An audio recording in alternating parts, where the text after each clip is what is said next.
할렐루야. 우리 찬송가 436장, 찬송 436장 함께 찬송하시며 오늘 이 하루도 주님이 앞서가시고 우리는 주님 바라보는 이 하루가 되기를 소망합니다. 우리 찬송 436장입니다. 찬송가 436장입니다. 나 이제 주님의 새 생명 얻은 몸, 옛것은 지나고 새 사람이로다. 그 생명 내 맘에 강같이 흐르고 그 사랑 내게서 해같이 빛난다. 영생을 누리며 주 안에 살리라. 오늘도 내일도 주 함께 살리라. 주 안에 감추인 새 생명 얻으니 이전에 줬던 것 이제는 값없다. 하늘의 은혜와 평화를 맛보니 찬송과 기도로 주 함께 살리라. 영생을 누리며 주 안에 살리라. 오늘도 내일도 주 함께 살리라. 산천도 초목도 새것 되었고 죄인도 원수도 친구로 변한다. 새 생명 얻은 자 영생을 누리니 주님을 모신 맘 새 하늘이로다. 영생을 누리며 주 안에 살리라. 오늘도 내일도 주 함께 살리라. 주 따라 가는 길 험하고 멀어도 찬송을 부르며 뒤따라가리라. 나 주를 모시고 영원히 살리라. 날마다 섬기며 주 함께 살리라. 영생을 누리며 주 안에 살리라. 오늘도 내일도 주 함께 살리라. 아멘. 우리 다 같이 기도하시겠습니다. 주님, 누구든지 그리스도 예수 안에 있으면 날마다 새로운 피조물, 주님께서 새롭게 창조하는 인생이 되는 줄 믿습니다. 오늘 이 하루 세상 안에 있지 않고 우리의 생각 속에 있지 아니하고 세상이 정해준 우리의 범주와 삶의 자리에 있지 아니하고 주 안에 있게 도와주셔서 주님의 능력으로 모든 것을 감당하며 살아가는 오늘 이 한날 되게 인도하여 주시옵소서. 오늘도 이 예배를 드리며 주님께서 과연 우리에게 원하시는 뜻이 무엇인지, 주님의 마음이 무엇인지, 우리가 걸어가야 할 주의 길이 무엇인지 주님 앞에 돌아봅니다. 주님, 주님의 것만 보여지게 하여 주시고 주님의 마음만 품게 하여 주셔서 오늘 우리의 말과 우리의 얼굴의 모든 표정과 우리의 모든 몸짓이 오직 예수만 드러내게 도와주시옵소서. 감사드리며 예수님의 이름으로 기도드리옵나이다. 아멘. 우리 하나님 말씀 같이 보시겠습니다. 사도행전 24장 말씀입니다. 사도행전 24장 1절에서 23절입니다. 사도행전 24장 1절에서 23절 신약성경 210페이지에 있습니다. 신약성경 210페이지 사도행전 23장 1절에서 23절 같이 읽겠습니다. 시작. 닷새 후에 대제사장 아냐니아가 어떤 장로들과 한 변호사 더둘로와 함께 내려와서 총독 앞에서 바울을 고발하니라.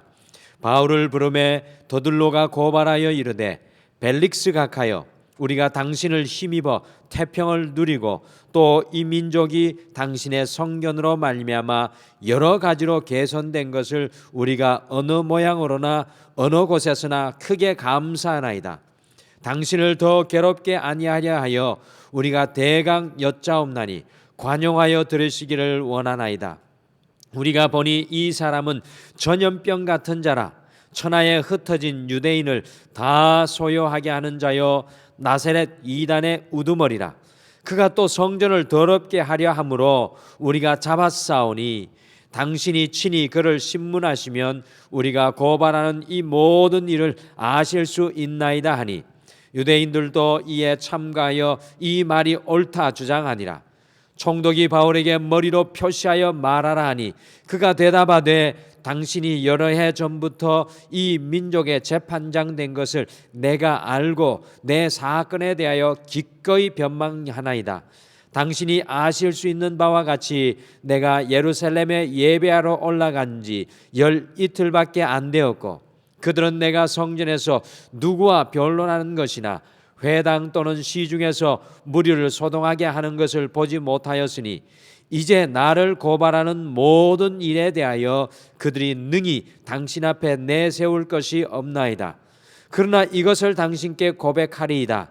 나는 그들이 이단이라 하는 도를 따라 조상의 하나님을 섬기고 율법과 선지자들의 글에 기록된 것을 다 믿으며 그들이 기다리는 바 하나님께 향한 소망을 나도 가졌으니 곧 의인과 악인의 부활이 있으리라 함이니이다. 이것으로 말미암아 나도 하나님과 사람에 대하여 항상 양심에 거리낌이 없기를 힘쓰나이다. 여러 해 만에 내가 내 민족을 구제할 것과 재물을 가지고 와서 드리는 중에 내가 결례를 행하였고 모임도 없고 소동도 없이 성전에 있는 것을 그들이 보았나이다. 그러나 아시아로부터 온 어떤 유대인들이 있었으니 그들이 만일 나를 반대할 사건이 있으면 마땅히 당신 앞에 와서 고발하였을 것이요 그렇지 않으면 이 사람들이 내가 공회 앞에 섰을 때 무슨 옳지 않은 것을 보았는가 말하라소서. 오직 내가 그들 가운데 서서 외치기를 내가 죽은 자의 부활에 대하여 오늘 너희 앞에 신문을 받는다 하고 한 소리만 있을 따름이니이다 하니 벨릭스가 이 도에 관한 것을 더 자세히 아는 거로 연기하여 이르되 천부장 루시아가 내려오거든 너희 일을 처결하리라 하고 백부장에게 명하여 바울을 지키되 자유를 주고 그의 친구들이 그를 돌봐주는 것을 금하지 말라 하니라. 아멘. 요즘에 이 텔레비전 뉴스를 보기가 무서울 정도로 이 그리스도인과 교회의 이름에 존귀함이 땅에 떨어져 버리고 말았습니다. 서울 밤하늘 도처에 켜진 십자가 네온 사인의 불빛이 그렇게 가슴 아플 수밖에 없는 그런 때를 살아가고 있는 것 같습니다. 더 이상 거리에 나가 전도하는 것이 불가능한 시대가 되어버렸습니다. 내 삶과 인생을 바꾸신 주님의 은혜의 이야기를 고백하는 것이 몹시도 불편해져 버린 시대가 또한 되어버렸습니다. 더 나아가 우리가 그리스도임을 밝히는 것이 어떻게 보면 오히려 부끄러운 때가 되어버린 시대를 우리가 살아가고 있습니다.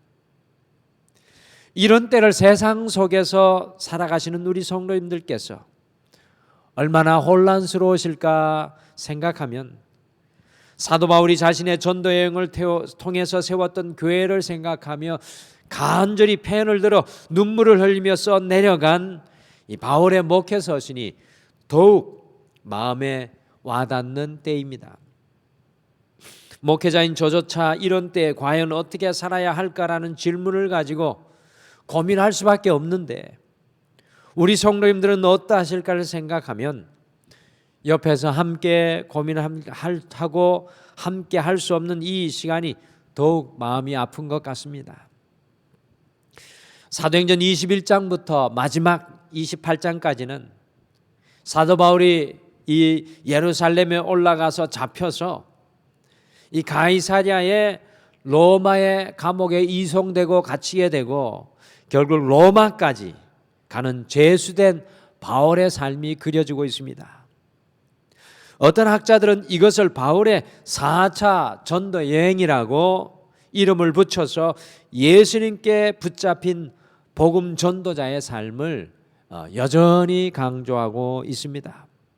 오늘 함께 읽으신 사도행전 24장은 바울을 죽이려는 유대인 자객 이 40명 때문에 가이사랴로 이송되어서 갇힌 지 5일이 지난 이후에 예루살렘에서 대제사장 아나니아와 유대인 변호사 더둘로와 유대인들이 찾아와서 총독 벨릭스에게 바울을 고발하는 장면이 오늘 말씀의 배경입니다.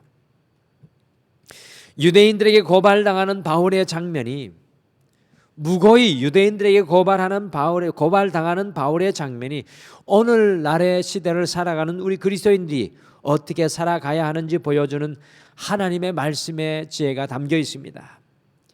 2000년 전에 사도 바울의 시대는 그리스도인들이 참으로 전대를 받으며 핍박을 받는 시대였습니다. 그러한 시대에 바울이 어떻게 살았는지 함께 살펴보는 것이 오늘 이 시대를 살아가는 우리에게도 중요할 것 같습니다. 그래서 오늘은 우리가 어떻게 살아가야 합니까? 우리는 어떻게 살아야 합니까? 라는 제목으로 바울이 고소와 고발과 핍박이 난무하는 시간 속에서 어떻게 살았는지 우리가 믿음의 눈으로 함께 살펴보시면서 오늘 이 하루 또 오늘 이 시대를 우리가 어떻게 살아야 하는지 하나님의 지혜를 마음속에 품겠습니다. 첫째, 이럴 때일수록 우리는 더욱 예수 전념자로 살아야 합니다. 우리는 이럴 때일수록 더욱 예수 전념자로 살아야 합니다. 오늘 성경을 읽다가 요즘 우리 사회에 딱 맞는 표현의 말씀을 발견하시지 않으셨는지요? 저도 신기하고 놀라워서 여러 가지 표현으로 찾아봤습니다. 같이 사도행전 24장 5절 말씀 같이 함께 읽겠습니다. 5절 말씀 같이 읽겠습니다. 시작.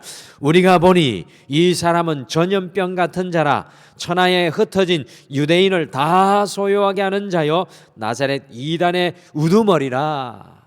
이 사도 바울이 고소당하는 중요한 이유가 5절에 기록되어 있습니다. 5절은 유대인 변호사 더둘로가 바울을 가이사랴에 있는 벨릭스 총독에게 온 유대 지역, 온 이스라엘, 이 팔레스타인을 다스리는 벨릭스 총독에게 고발하는 말입니다. 유대인들이 이 사람은 전염병 같은 자라고 사도 바울을 꼬집어서 이야기를 하고 있습니다.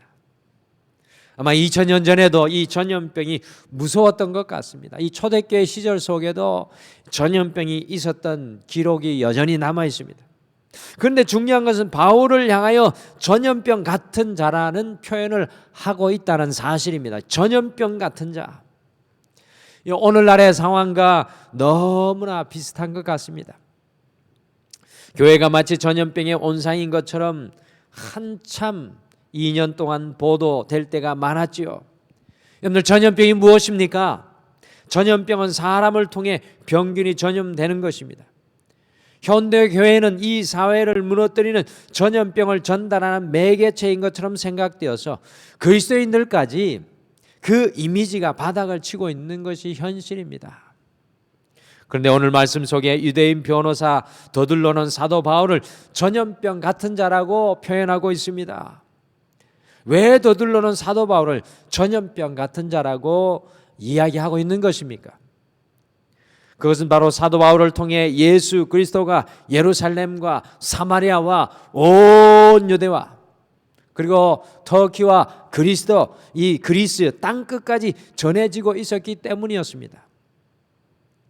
오늘날 교회가 이 코로나19의 전염자라는 비판을 받는 것과 달리 바울이 전염자로 불린 것은 그가 오직 예수 그리스도를 전염시키는 사람이었기 때문이었습니다. 저는 오늘날의 교회가 코로나19의 온사랑으로 손가락질 받는 것을 통해서 우리가 전염시켜야 할 예수 그리스도는 사라진 교회의 안타까운 모습을 발견합니다. 전염은 영적인 의미로 영향력을 의미합니다. 여러분들, 전염은 영향력입니다. 과연 우리 교회들은 사도 바울이 주님을 온 땅에 전염시킨 것과 같이 주님의 영향을 제대로 드러내며 서 있었던 것입니까? 오늘날 이 시대에 우리를 향한 또 다른 질문이 되어야 되겠습니다. 아니, 우리 자신에게 오늘 이 하루를 시작하며 화살을 돌려보시지 않겠습니까? 과연 우리는 그리스도인으로 오직 그리스도를 전염시키는 영향력을 나타내는 삶을 지금까지 예수 그리스도로 살아오셨습니까? 우리 가정 속에, 우리 자녀들 속에, 우리의 직장과 사업과 삶의 현장 속에 과연 우리는 무엇을 전염시키고 살아가고 있습니까? 우리의 말과 우리의 언어와 우리의 삶을 통해 무엇떤 영향력들이 드러나고 있습니까? 사랑하는 성도 여러분, 오늘 이 하루 우리가 오직 예수님을 전염시키는 삶을 살아간다면 어떤 일이 우리 가정 속에, 우리 자녀들 속에, 우리의 삶의 현장 속에 나겠습니까? 온 세상 속에 이 전염되는 두려움이 가득 차 있습니다. 그러나 예수 그리스도가 전염되는 그 삶의 현장 속에는 새로운 생명이 일어나고 새로운 창조가 일어나는 역사, 주님의 새로운 피조물이 되는 역사가 일어날 줄 믿습니다. 세상이 더욱 혼란스럽고 복잡할수록 오직 예수님을 전염시키는 삶을 우리 모두가 우리의 삶의 현장 속에 살아낼 수 있게 되기를 간절히 축복합니다. 둘째, 이럴 때일수록 우리는 더욱 소망의 사람으로 살아야 합니다. 우리는 더욱 소망의 자리에 서야 하고 더욱 소망의 언어가 우리의 삶을 통해 드러나야 합니다. 사도 바울이 자신을 변호하면서 했던 가장 중요한 고백 중에 하나가 사도행전 24장 15절 말씀입니다. 우리 15절 말씀 같이 읽겠습니다. 시작.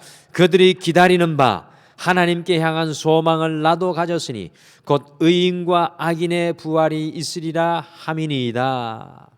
사도 바울은 아시다시피 최고의 교육을 받은 엘리트였습니다. 최소 3개 이상의 언어를 구사할 수 있었던 이 국제적인 인물이었습니다. 그리고 유대인이 가장 귀하게 생각하는 율법에 통달한 사람일 뿐만 아니라 율법대로 살아가는 철저한 종교인이었습니다. 모든 사람에게 존경받는 영향력이 있는 사람이었습니다. 그런데 이 바울이 갑자기 이 모든 것을 다 버리고 예수 그리스도를 믿고 복음을 증거하는 사람으로 변화되어 존경받던 사람이 한순간에 비방받는 사람, 핍박받는 사람이 되었고 세상에 성공한 사람이었던 바울이 가장 겸손한 자리에서 사람을 섬기는 이 텐트 만드는 노동자가 되었고요. 미래를 알 수 없는 고통과 불안 속에 서게 되었습니다. 그런데도 바울의 마음속에는, 그럼에도 불구하고 바울의 마음속에는 언제나 세상 그 누구도 빼앗아갈 수 없는 소망의 불꽃이 활활 타오르고 있었습니다. 바울의 마음속에 있었던 그 소망, 여러분들 과연 그것이 무엇입니까? 마지막 때에 주님과 함께 부활하는 소망이었습니다. 여러분들, 신앙은 복잡하게 생각하시면 안 됩니다. 우리의 신앙의 마지막 소망은 간단합니다. 주님과 함께 일어나게 될 부활의 소망입니다. 오늘 바울이 그것을 이 변론의 장에서, 이 재판의 장에서 담대히 고백하고 있습니다. 사도 바울은 이 부활의 소망이 없다면 우리가 믿는 것도 헛되고 주를 위해 고난받는 것도 헛되며 그리스도인의 삶이 아무런 의미가 없는 것이라고 고린도전서 15장에서 말씀합니다. 그렇습니다. 우리 그리스도인들은 소망의 사람입니다. 여러분과 저는 소망의 사람입니다. 코로나19가 거의 2년의 삶을 우리의 손에서 완전히 탈취해 갔습니다. 그러나 중요한 것은 그리스도인들은 이럴 때일수록 더욱 소망의 삶을 살아야 합니다. 죽음 앞에서도 고난 앞에서도 고통 앞에서도 주님의 소망을 말할 수 있어야 합니다. 오늘 바울은 자기의 목을 죄어오는 재판의 현장 가운데 단 한 가지 소망의 복음을 전하고 있습니다. 우리 안에 바울처럼 주님께서 부활시킨다는 변치 않는 소망이 우리의 힘이 되어야 합니다. 바울은 인생의 가장 혼란한 중에 주님 안에 있는 소망이라는 두 글자를 붙들고 살아냈던 사람입니다. 그리고 오늘 사도행전 24장에 보시면 온 이스라엘 전역을 다스리고 팔레스타인을 다스렸던 이 벨릭스가 바울의 이 소망의 소리를 재판장에서 듣고 이 재판이 끝난 후에 바울을 따로 불러서 그 소망의 말을 듣고 있는 것을 봅니다. 사회가 혼란스럽고 특별히 신앙이라는 이름조차 거론하기 힘든 소망을 찾아보기 힘든 이때 과연 우리는 어떻게 살아야 합니까? 우리는 이럴 때일수록 더욱 소망의 사람이 되어야 합니다. 우리 안에 주님을 향한 소망이 여러분들 안에 넘쳐나셔야 합니다. 가정에서 주님으로 인하여 소망을 말하십시오. 삶의 현장에서 주님으로 인하여 소망을 선포해 주시기를 바랍니다. 주님 주시는 소망을 바라보면 어떠한 상황 속에서도 흔들리지 않을 줄 믿습니다. 오늘 이 예배를 드리며 삶의 현장으로 나갈 때 소망이라는 두 글자를 주님 안에 굳건히 품고 힘있게 이 성전을 나가시길 바랍니다. 마지막으로 이럴 때일수록 우리는 하나님 앞과 사람 앞에 양심을 가지고 살아야 합니다. 사도 바울이 자신을 변론하며 한 말 중에 마지막으로 인상적인 말이 사도행전 24장 16절입니다. 사실 23장 1절에서 3절 사이에도 이 양심이라는 말이 그대로 바울의 입에서 고백되는 것을 봅니다. 우리 24장 16절 말씀 바울이 고백했던 것을 같이 읽어보실까요? 시작. 이것으로 말미암아 나도 하나님과 사람에 대하여 항상 양심에 거리낌이 없기를 힘쓰나이다. 이 영어 성경의 표현으로는 하나님과 사람 앞에서 흠이 없는 양심을 지키고 살기를 애쓴다고 사도 바울은 고백했습니다. 흠이 없는 양심을 지켜내겠다고 지키고 살아간다고 사도 바울은 고백하였습니다. 오늘날 뉴스에 보도되는 많은 그리스도인들이 하나님 앞과 사람 앞에 양심을 지키지 못하는 모습을 많이 봅니다. 여러분들 믿음 없는 불신의 사람 이야기할 것 없지 않겠습니까? 오늘날 뉴스에 보도되는 많은 그리스도인들이 하나님 앞과 사람 앞에 양심을 지키지 못하는 모습을 많이 봅니다. 양심이 무엇입니까? 양심은 하나님께서 우리에게 심어주신 하나님의 DNA 곧 하나님의 마음입니다. 성령의 생각입니다. 성령 충만할수록 기도하면 기도할수록 우리 안에 양심은 더욱더 날카로워지고 그 양심의 불은 더욱더 밝아져야 합니다. 믿는 사람들에게 이 하나님의 DNA인 성령의 생각, 양심이 항상 빨간불이 켜져 있습니다.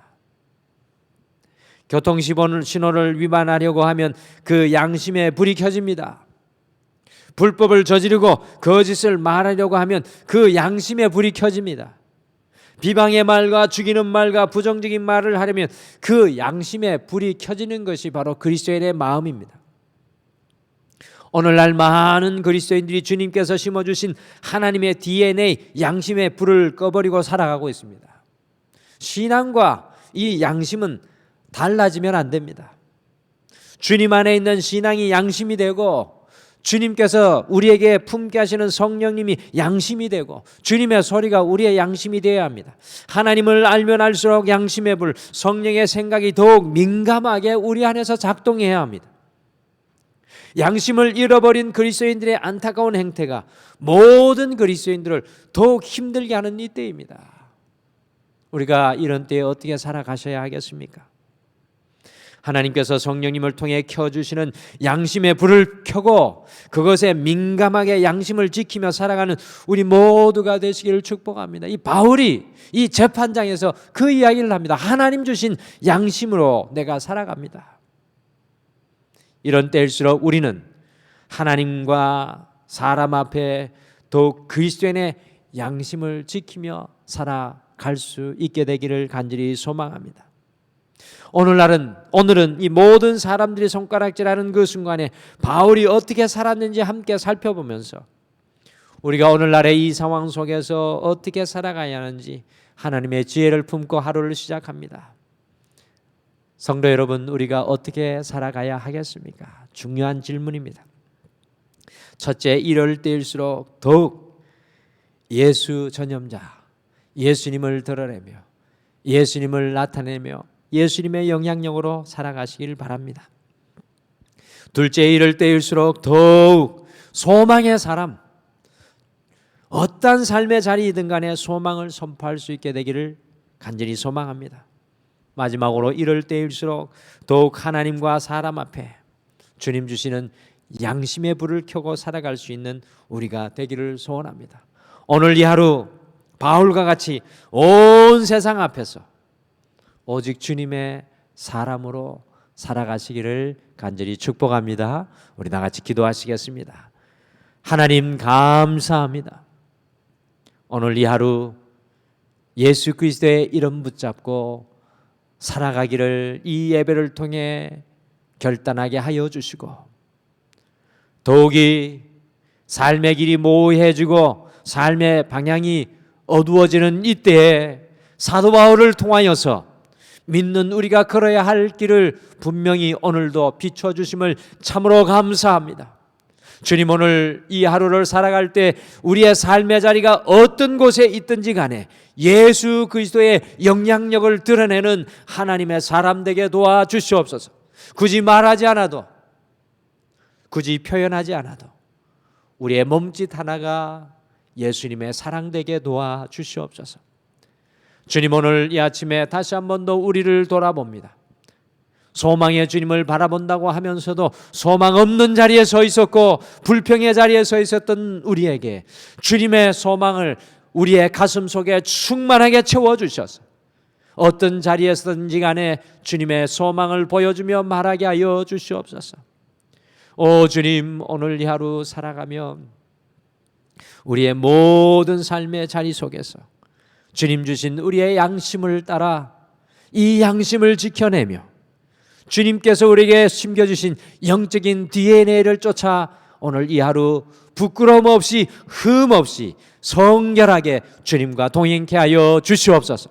사랑하는 모든 성도님들의 삶을 주님 앞에 맡겨드리며 예수님의 이름으로 기도드리옵나이다. 아멘. 하늘에 계신 우리 아버지여, 이름이 거룩히 여김을 받으시오며 나라가 임하옵시오며 뜻이 하늘에서 이루어진 것 같이 땅에서도 이루어지이다.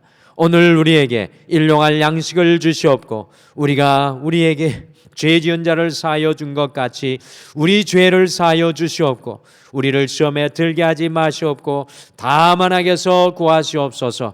나라와 권세와 영광이 아버지께 영원히 있사옵나이다. 아멘. 오늘 이 시간 함께 다 같이 기도하실 때 두 가지 기도의 제목을 먼저 놓고 함께 기도하겠습니다. 첫째, 오직 우리의 삶을 통해 예수 그리스도만 전념되며 나타나게 하여 주시옵소서. 그리고 두 번째, 주님 안에 있는 소망으로 가정 속에서도 직장과 사업의 현장 속에서도 모든 삶의 자리에서도 늘 변함없는 주님의 소망을 선포하는 인생이 되게 하여 주시옵소서라고 오늘 말씀 생각하고 기도하시고요. 이 1월 한 달 계속해서 기도하고 있는 성은교회 우리 목사님이 많이 육신적으로 병고 가운데 있습니다. 그 교회를 지키시고 하나님께서 그 목사님 세우시고 가정을 세워달라고 우리 함께 중보하고 또 등마루의 육신의 아픔 가운데 있는 많은 분들이 있습니다. 그분들도 특별히 오늘 이 아침에 기억하시며 함께 중보해 주시기를 바랍니다. 오늘도 우리의 마음을 다 같이 주님 앞에 올려드리겠습니다. 우리 다 같이 기도하겠습니다. 아버지 하나님 감사합니다. 주님